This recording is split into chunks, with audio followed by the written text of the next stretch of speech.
Joab a répandu sans cause.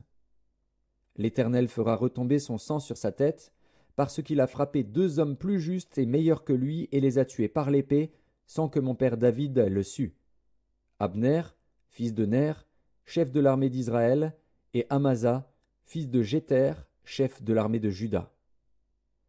Leur sang retombera sur la tête de Joab et sur la tête de ses descendants à perpétuité. Mais il y aura paix à toujours, de par l'Éternel, pour David, pour sa postérité, pour sa maison et pour son trône.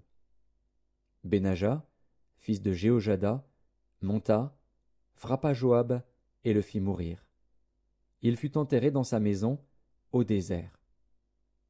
Le roi mit à la tête de l'armée Benaja, fils de Jéhojada, en remplacement de Joab, et il mit le sacrificateur Tsadok à la place d'Abiatar. Le roi fit appeler Shimei et lui dit: Bâtis-toi une maison à Jérusalem, tu y demeureras, et tu n'en sortiras point pour aller de côté ou d'autre. Sache bien que tu mourras le jour où tu sortiras et passeras le torrent de Cédron, ton sang sera sur ta tête.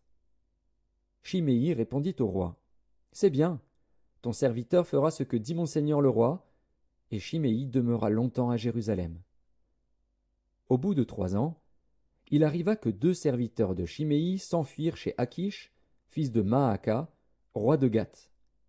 On le rapporta à Shimei, en disant: Voici, tes serviteurs sont à Gath. Shimei se leva, sella son âne, et s'en alla à Gath chez Akish pour chercher ses serviteurs. Shimei donc s'en alla, et il ramena de Gath ses serviteurs. On informa Salomon que Shimei était allé de Jérusalem à Gath, et qu'il était de retour. Le roi fit appeler Shimei et lui dit: Ne t'avais-je pas fait jurer par l'Éternel, et ne t'avais-je pas fait cette déclaration formelle? Sache bien que tu mourras le jour où tu sortiras pour aller de côté ou d'autre. Et ne m'as-tu pas répondu: C'est bien, j'ai entendu. Pourquoi donc n'as-tu pas observé le serment de l'Éternel et l'ordre que je t'avais donné? Et le roi dit à Shimei: Tu sais au-dedans de ton cœur tout le mal que tu as fait à David, mon père.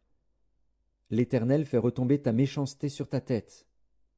Mais le roi Salomon sera béni, et le trône de David sera pour toujours affermi devant l'Éternel.